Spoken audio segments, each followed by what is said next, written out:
ମୁଁ ଚାଲିଲି ଏବେ ବାଡ଼ିକି।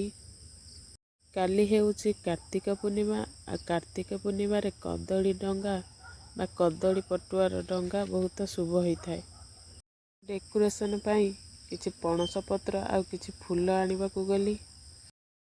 ଆପଣମାନେ ଭାବୁଛନ୍ତି କି ପଣସ ପତ୍ର ଆଉ ଫୁଲ ଡଙ୍ଗାରେ କ'ଣ ବ୍ୟବହାର କରାଯିବ? କାରଣ ଏ ହେଉଛି ଆଧୁନିକ ଯୁଗର ପାରମ୍ପରିକ ଡଙ୍ଗା। ୟାକୁ ୟୁଟ୍ୟୁବରୁ ମୁଁ ଦେଖି ଶିଖିଥିଲି। ଭିଡ଼ିଓଟିକି ଲାଷ୍ଟ ପର୍ଯ୍ୟନ୍ତ ଦେଖନ୍ତୁ, ନିଶ୍ଚିତ ଆପଣମାନେ ବୁଝିପାରିବେ। ପତ୍ର ଆଉ ଫୁଲରେ ଏ ଡଙ୍ଗା ତିଆରି କରିହେବ। ଏ ଡଙ୍ଗା ତିଆରି କରିବା ଅତି ସହଜ। ମୋତେ ପଣସ ପତ୍ର ଭଲ ଲାଗିଥିଲା, ସେଥିପାଇଁ ମୁଁ ପଣସ ପତ୍ରର ବ୍ୟବହାର କରିଥିଲି। ଆପଣମାନଙ୍କୁ ଯେକୌଣସି ସହଜ ଲାଗିବ ଆପଣ ବ୍ୟବହାର କରିପାରିବେ। ଦୁଇ ପ୍ରକାରର ଡଙ୍ଗା ମୁଁ ଆଜି ତିଆରି କଲି।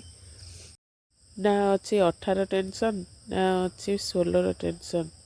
ବାସ୍ ଅଳ୍ପ କିଛି ସାମଗ୍ରୀରେ ଅତି ସହଜରେ ଅଧଘଣ୍ଟା ଭିତରେ ଦୁଇ ପ୍ରକାରର ଡଙ୍ଗା ମୋର ତିଆରି ହୋଇଗଲା। ଆପଣମାନଙ୍କୁ ମୋ ଡଙ୍ଗା କେମିତି ଲାଗିଲା? ଯଦି ଭଲ ଲାଗିଲା କମେଣ୍ଟ ମାଧ୍ୟମରେ ନିଶ୍ଚିତ ଜଣାଇବେ। ରହୁଛି ସାଙ୍ଗମାନେ, ଜୟ ଜଗନ୍ନାଥ। ହାପି କାର୍ତ୍ତିକ ପୂର୍ଣ୍ଣିମା।